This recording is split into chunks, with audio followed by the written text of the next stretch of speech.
Halo semuanya, kembali lagi dalam siri Kumpul Bitcoin dan ini merupakan episod yang ke-20. Dan seperti biasa, sebelum aku start video ni, nothing what I say is financial advice. Jadi sebelum korang membuat pembelian ataupun menjual sesuatu aset, do your research and analysis. Dan setelah lama kita tak buat video, banyak news-news yang berlaku dekat kripto. Dan pada video ni, aku akan terangkan dan kita akan membuat pembelian Bitcoin seperti biasa. Dan tanpa melengahkan masa lagi, kita akan teruskan videonya. Jadi, seperti yang kita tahu, Bitcoin sekarang masih lagi mengalami penurunan, iaitu di sekitar 63 sampai 64 ribu, yang di mana ini merupakan fasa sideways. Dan pada video yang lepas, aku ada cakap kemungkinan Bitcoin akan berlakunya kenaikan pada Q3 pada tahun ni. Tetapi sepertinya tesis tersebut tidak lagi valid, yang di mana sekarang kita telah pun masuk bulan Ogos dan daripada bulan Julai itu hari kita nampak pergerakan Bitcoin tak terlalu cantik, yang di mana berada di range 59,000 sampai 65,000, yang di mana adalah range yang membosankan. Dan kalau korang boleh nampak dekat YouTube lah, dekat mana-mana konten-konten ataupun influencer yang menerangkan ataupun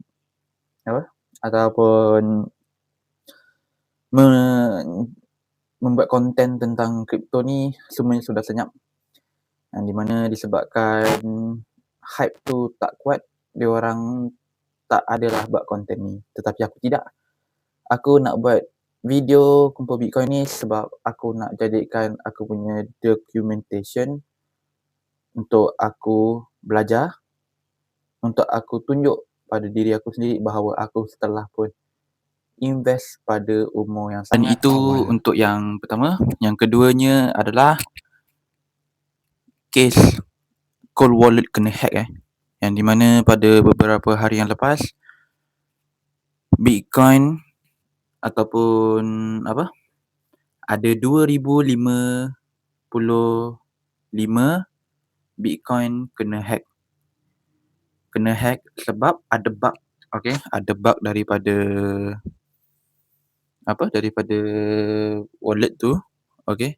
Dan ini bukan dia cara simpanan dia yang salah, tapi sistem sendiri yang bug, yang di mana pada beberapa hari yang lepas orang simpan aset kripto dia dekat cold wallet, yang di mana langsung tak ada detection ataupun bukan detection lah, langsung tak ada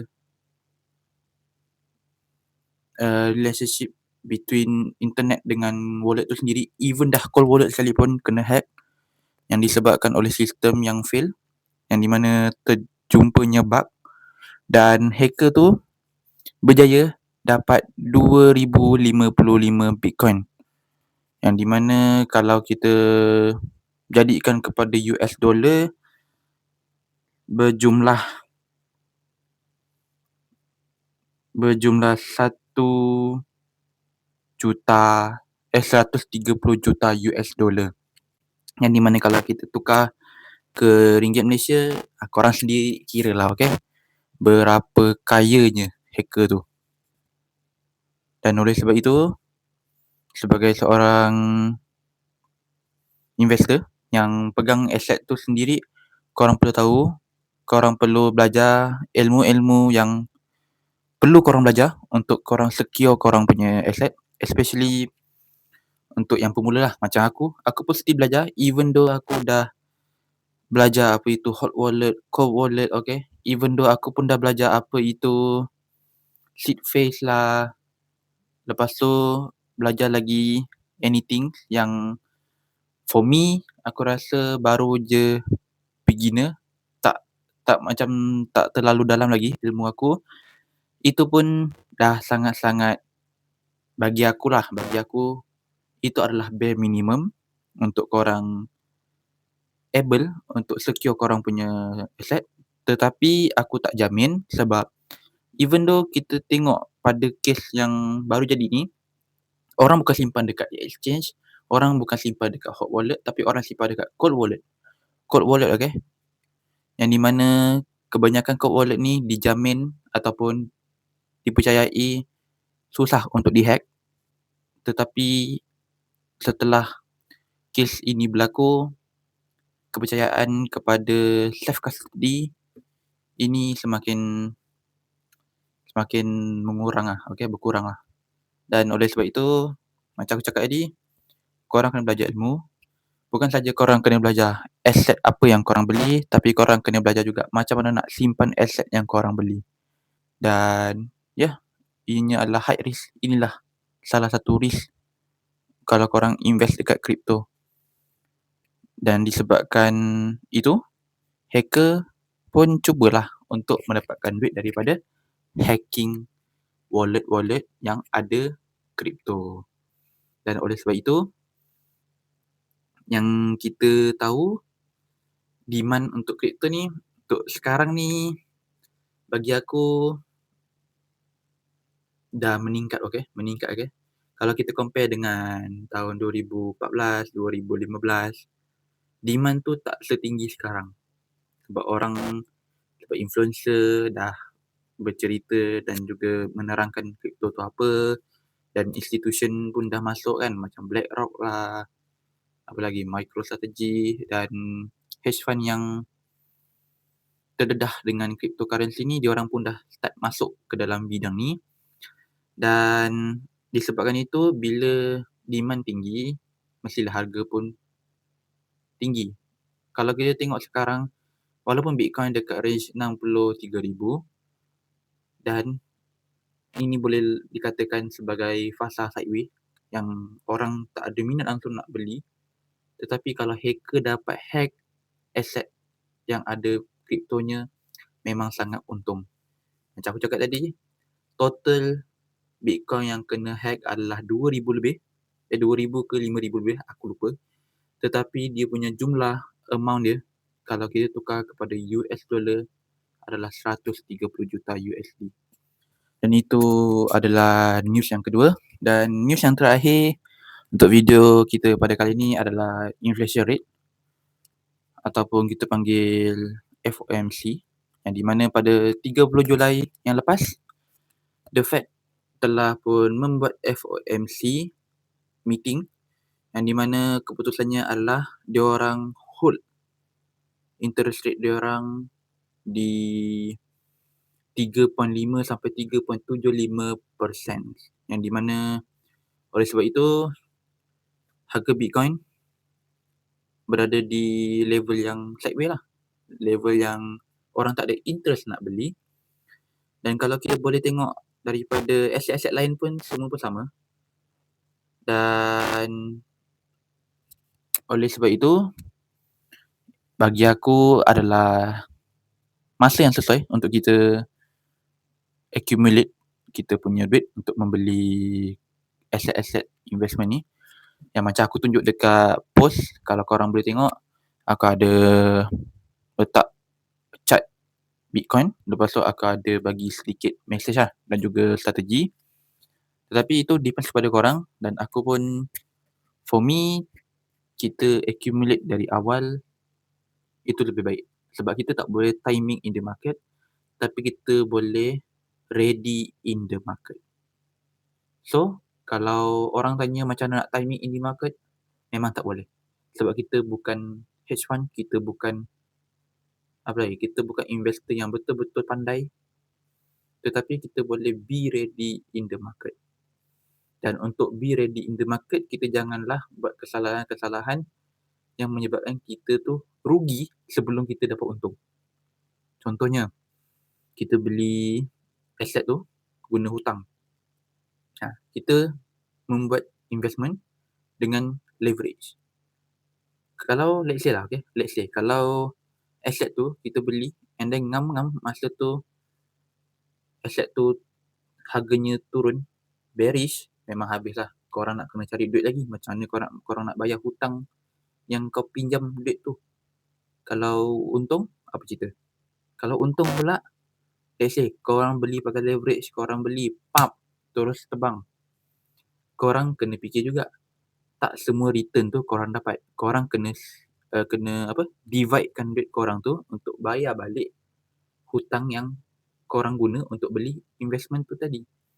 Jadi memang salah lah dan memang haram, okey? Memang haram lah hukumnya kalau korang berinvest dengan menggunakan hutang. Dan yang kedua, kesalahan yang bagi aku memang sangat-sangat salah adalah all in.